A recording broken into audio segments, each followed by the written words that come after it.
E aí, pessoal, tudo bem? Todo mundo bem? Muito bem. Estamos aqui hoje para o nosso estudo de Marcos, capítulo 5.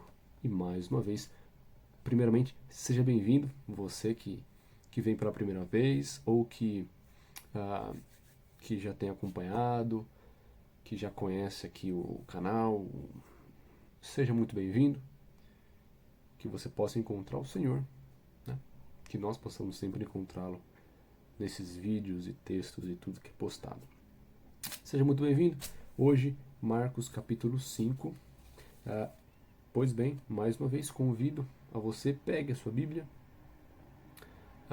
se acomode, pegue a sua Bíblia, pega um lápis, se você quiser, pega um papel, alguma coisa para você poder anotar, se você quiser, e abre a sua Bíblia aí em Marcos capítulo 5 e, e não esqueça de ler o capítulo inteiro, ou antes do vídeo, ou depois do vídeo, mas leia o capítulo inteiro, lembrando que essa aqui é uma visão particular do que Deus me ensinou neste capítulo. E leia, para que você também tenha a sua experiência, para que você possa aprender o que Deus quiser te ensinar, tá bom? E lembre-se, compartilha conosco, manda aí, põe os comentários, o que você quiser, tá bom? Vamos orar? Oremos. Senhor, nós clamamos o Teu Espírito para esse estudo. Que o Teu Espírito fale ao nosso coração e transforme a nossa vida a cada reflexão. Em nome de Jesus, o nosso Senhor e Salvador. Amém. Amém. Que tenhamos a bênção do Senhor e o seu Espírito em nome de Jesus. Amém. Pois bem, então o capítulo 5 de Marcos é um capítulo onde existem 3 histórias. E eu queria propor de a gente falar dessas histórias. Então a gente fala um pouco sobre a primeira, depois sobre a segunda e a terceira, tá? Lembrando sempre que vamos pontuar aqui os principais pontos, senão a gente vai demorar demais, tá? E vai ficar inviável. Então vamos comentar os principais pontos sobre cada uma das histórias. A primeira história, ela vai do verso 1 até o verso 20, que é a famosa história da cura do endemoniado Gerazeno, né? Então Jesus, mais uma vez, expulsa demônios, mais uma vez no capítulo, no livro de Marcos, o que já aconteceu algumas vezes. Nós estamos no capítulo 5 e já vimos vários exorcismos, né? E isso é interessante. E aqui mais uma história sobre exorcismo, né? Jesus, ele sai, né? Ele cruza o mar da Galileia e ele sai ali do terreno dos judeus e ele vai para a terra dos Gerazenos. E vale ressaltar que que os Gerazenos, eles eram gentios. Quer ver por quê? Os judeus sempre nem pensava em porco. Comida de porco, nada de porco. E lá na terra dos Gerazenos, eles cultivavam porco. Isso mostra já que eles não eram iguais ao povo do lado de cá do rio, né, do mar da Galileia. Então Jesus ele vai lá, a terra dos gentios, de um povo distinto dos povos judeus, e lá ele encontra um homem endemoniado, né? E esse homem corre, quando vê Jesus de longe, corre, o adora, né? E Jesus ele trava uma conversa com os demônios, né?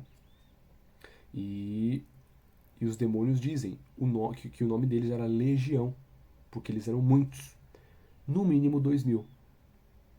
Porque depois Jesus expulsa os demônios deste homem para os porcos. E esses porcos caíram no mar. E aqui, leia o capítulo, você vai ver que 2.000 porcos, cerca de 2.000 porcos, caíram ao mar. Então eu tinha pelo menos 2.000 porcos, perdão, 2.000 espíritos dentro daquele homem. Pelo menos, né? E essa provavelmente foi aí a maior força demoníaca que Jesus enfrentou no seu ministério.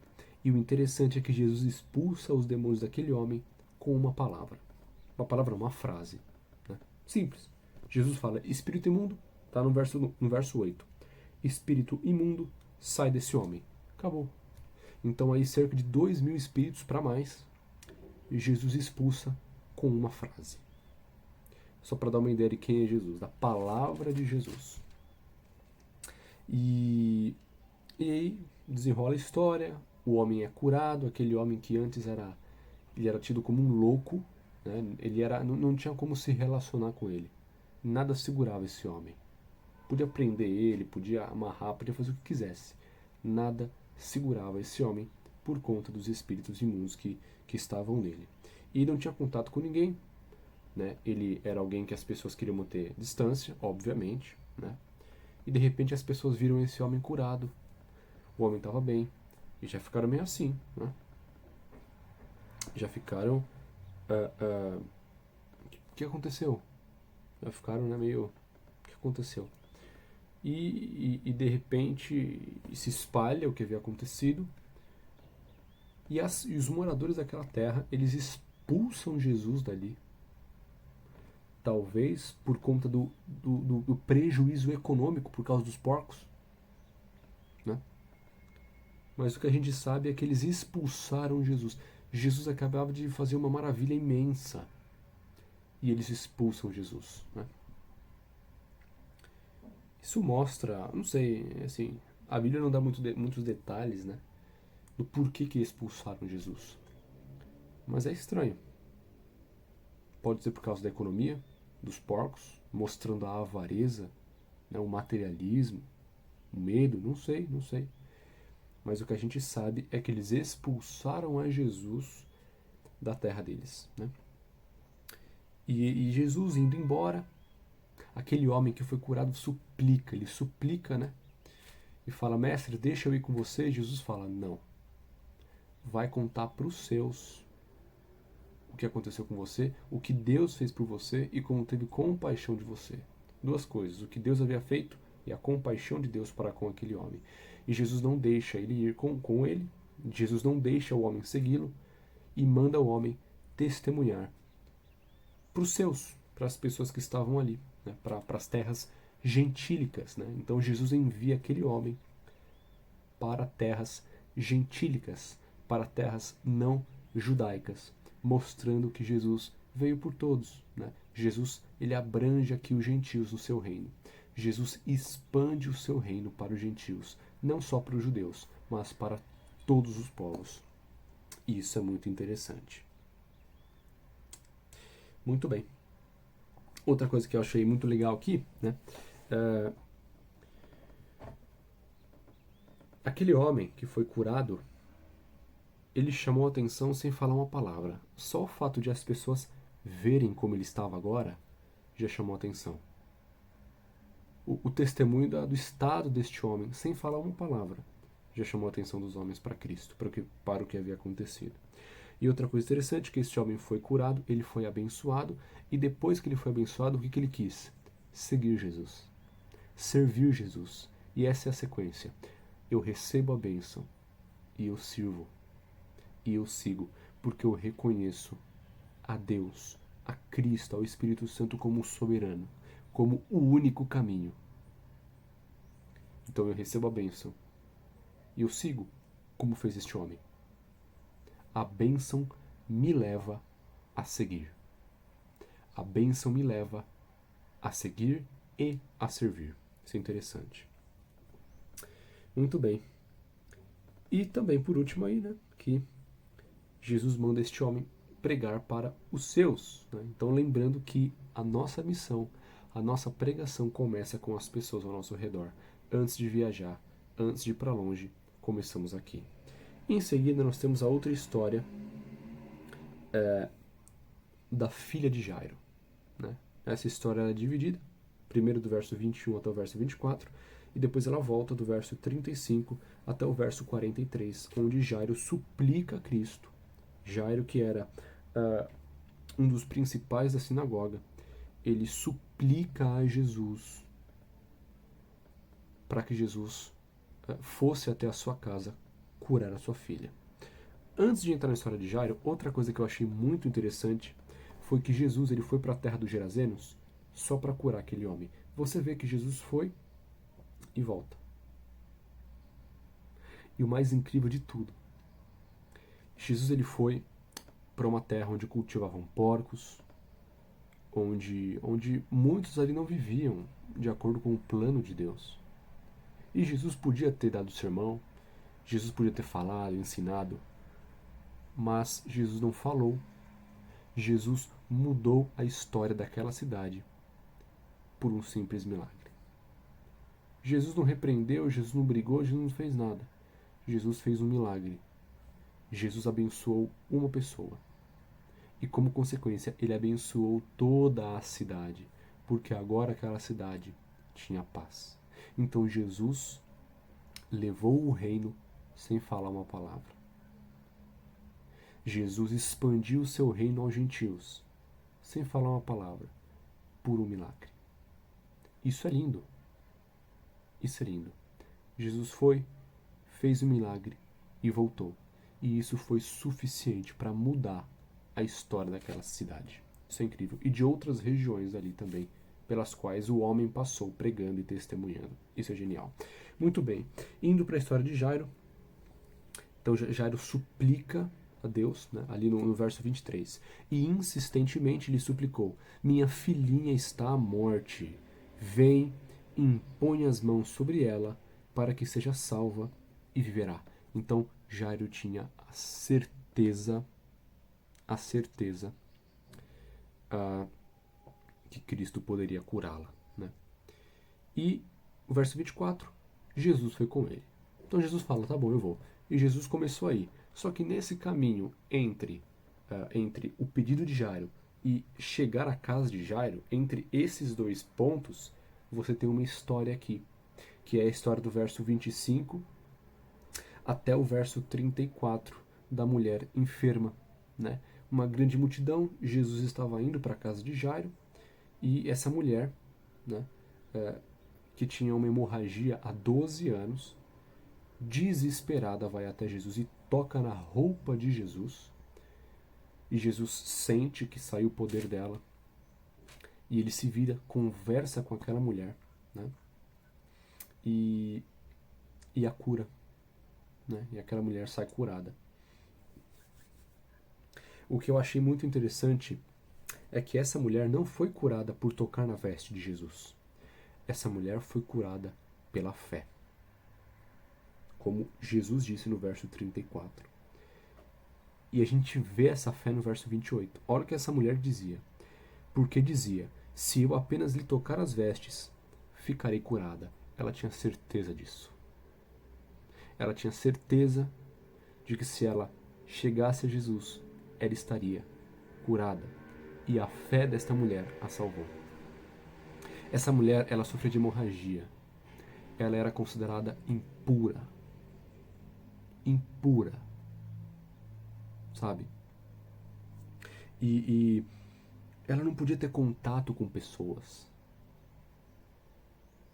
Ela não podia encostar em objeto. Tudo que ela encostasse se tornaria impuro pela sociedade da época. E essa mulher não liga para isso. Ela sabia da condição. Ela sabia que ela estava impura, que as pessoas olhariam para ela com olhares de julgamento, de raiva, de ódio. Só que Cristo era a última esperança dessa mulher. Ela tinha passado por médicos, ela tinha feito o que ela podia ter feito, gastou dinheiro e nunca conseguiu ser curada por 12 anos. Ela foi desesperada para Jesus. Era a esperança dela. Era a fé, era Jesus. E ela vai, não ligando para as reações humanas. Se ela ia ser odiada, se ela ia ser xingada, ela simplesmente vai a Cristo. E ela obtém a salvação, a cura e a salvação, por conta da sua fé. E isso nos ensina. Talvez você tenha vergonha. Talvez você tenha medo de entrar numa igreja e as pessoas vão te julgar, as pessoas vão olhar para você, as pessoas vão te odiar. Vai por Jesus. Esquece as pessoas. Vai a Cristo. E ainda que você tenha que enfrentar pessoas nesse meio caminho, vá a Cristo. Vá a Jesus. Não importa o que as pessoas vão achar ou dizer. Vá a Jesus. Então Jesus cura esta mulher. E finalmente chega na casa de Jairo, né? E a sua filha, que antes estava doente, agora está morta. Né? E as pessoas estão chorando e já falam assim: por que você está incomodando Jesus? Ela já morreu, acabou, já era. E as pessoas chorando e tal. E Jesus, ele fala duas coisas muito interessantes. Primeiro ele fala: não temas, crê somente. E depois ele fala: por que estáis em alvoroço e chorais? A criança não está morta, mas dorme. Então, na fala de Jesus, onde todos estão desesperados, Jesus aparece com uma calma. Incrível. Incrível. A filha de Jairo estava morrendo. E nesse caminho entre o pedido de Jairo e a casa de Jairo, Jesus não mostrou a mínima ansiedade. Pelo contrário, ele ainda curou, fez milagres, falou com as pessoas. Então Jesus não tinha pressa alguma. Jesus foi indo de boa. E eu vejo nessa, né, nessa demora de Jesus de ir até a casa de Jairo, nessa calma. Talvez Jesus quisesse testar a fé de Jairo. Será que Jairo teria fé? Será que Jairo realmente confiava em Cristo, que ele podia resolver o problema? Talvez testar a paciência de Jairo, a fé de Jairo, a esperança de Jairo, a confiança de Jairo, o altruísmo de Jairo em favor dos outros e não só de sua filha. É interessante porque Jesus vai numa calmaria total, sem pressa. E isso nos ensina que Jesus não se preocupa com o tamanho do problema. Não importava se aquela menina estivesse doente ou já estivesse morta. Jesus resolveria o problema de um jeito ou de outro. Jesus não se preocupa com o tamanho do problema. Ele pode resolver qualquer um deles. Isso ele mostrou aqui. Ele mostrou aqui. E finalmente ele chega na casa de Jairo com uma paz tremenda, tudo sob controle, e ele ressuscita aquela menina. 3 histórias, 3 milagres que mostram o poder da palavra de Cristo. Jesus cura pela palavra. Jesus expulsa demônios pela palavra. A palavra de Cristo é suficiente. A mesma palavra que criou céus e terras é a palavra que cura. E é a palavra que nos sustenta hoje. Pensa nisso. Leia o capítulo. Leia essas 3 histórias e deixe que Deus fale com você. Faça a sua história com Jesus. Não leia apenas a história de outros. Leia a Bíblia. Leia a palavra de Deus e permita que Deus faça a tua história. Vamos orar? Senhor, obrigado pelo poder da tua palavra. Obrigado por esses milagres, Pai. Obrigado por essas histórias. Que o Senhor nos ensine cada detalhe que o Senhor quiser que a gente aprenda. E que tudo isso seja realidade em nossa vida. Que esse Cristo poderoso seja o Cristo da nossa vida. Que o Cristo que falou na criação, que falou aqui, seja o Cristo que fale em nossa vida e mude a nossa história por uma frase. Pai, que o que a gente leu nos evangelhos seja real em nossa vida e que nós possamos ter a mesma compaixão que Cristo teve dessas pessoas que precisavam dele. Nos ajude a entender que Cristo é poderoso para fazer absolutamente tudo, independente do tamanho do problema. Nos ajude a confiarmos em Ti, em Jesus e no Espírito Santo, ter a mesma fé que o homem gerazeno, que Jairo, que a mulher enferma, que tantos outros tiveram. Nos ajude a termos certeza do poder do Senhor. Em nome de Jesus. nosso Rei, médico dos médicos, que breve voltará. Amém. Amém. Que Deus te abençoe, que você tenha um excelente dia de sábado. Fica com o Papai do Céu e a gente se vê em breve. Que sejamos filhos da luz.